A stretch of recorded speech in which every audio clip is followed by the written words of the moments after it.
Welcome in, everybody. Allan Taylor here with you for the Gold and Blue Lunch Report. West Virginia now a 500 football team again, up to 4-4 overall, 1-4 in the conference after taking care of Texas Tech 31-26 on Saturday.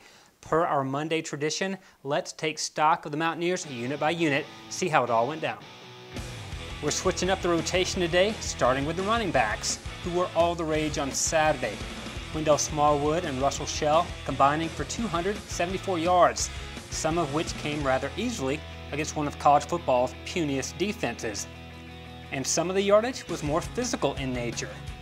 Look for Shell to star in The Punisher Part 2 in theaters next summer. Shell had his first 100-yard game of the year, and he also may have earned a spot on the trash-talking All-America team.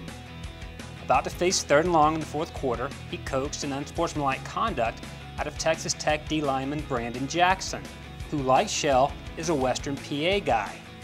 After the game, Shell admitted that he, quote, said some stuff about McKeesport, where Jackson attended high school, and boom, one of the most level-headed players on the Tech team gets a crucial 15-yard penalty. Shell found it hilarious, especially after West Virginia went on to kill the final 6+ minutes. Need I even say it? Running backs way up. On to quarterbacks and on to Skylar Howard, who essentially became a running back, carrying the ball as frequently as he threw it on Saturday. 18 rushes for the junior, including an insurance touchdown in the fourth quarter. As far as the passing went, well, he's had better days. Just 12 of 23 for a career-low 149 yards with 2 interceptions. It also was his first time as a starter without a passing touchdown. But Howard didn't let a poor QB rating bum him out. Quote, our passing numbers aren't where we want them to be, but I don't care about any of those stats. We got the only stat that counts, and that's a W. Spoken like a true leader.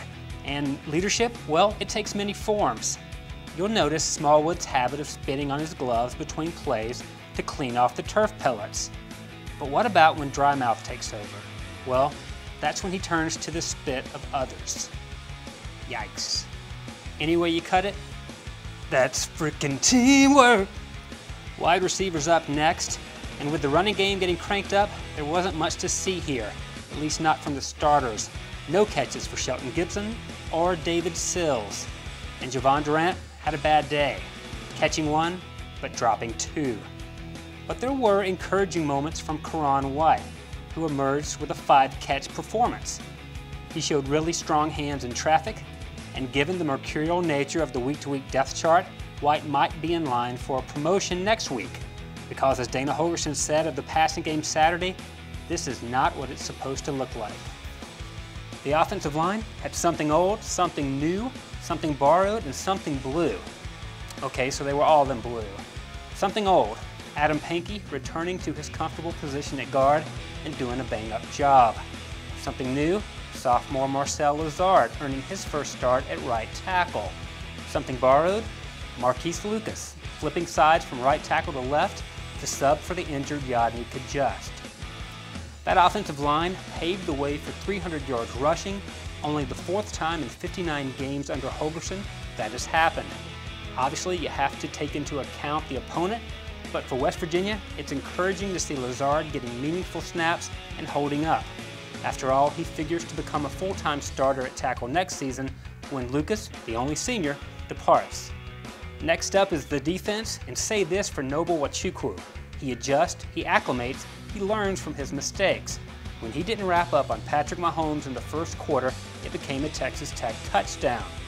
A here we go again moment for West Virginia against another mobile quarterback. But on perhaps the most crucial 3rd down of the second half, with Texas Tech in position to tie up the game, Nwachukwu got his man. That sack of Mahomes signaled a huge win for the defense after it was backed up against its own goal line by an interception.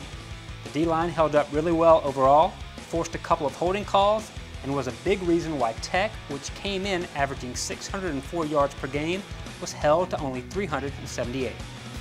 More love for the linebackers too. After all, the Red Raiders came in converting 55% of their 3rd downs, and yet they only converted 39% on Saturday. The 26 points were 3 touchdowns short of Tech's season average.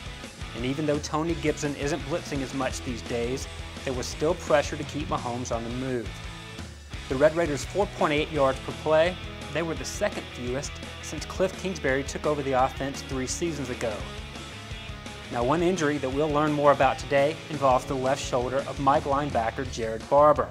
Because he missed the Liberty game with an injury to that same shoulder, you wonder how much strength he'll have to finish out the season.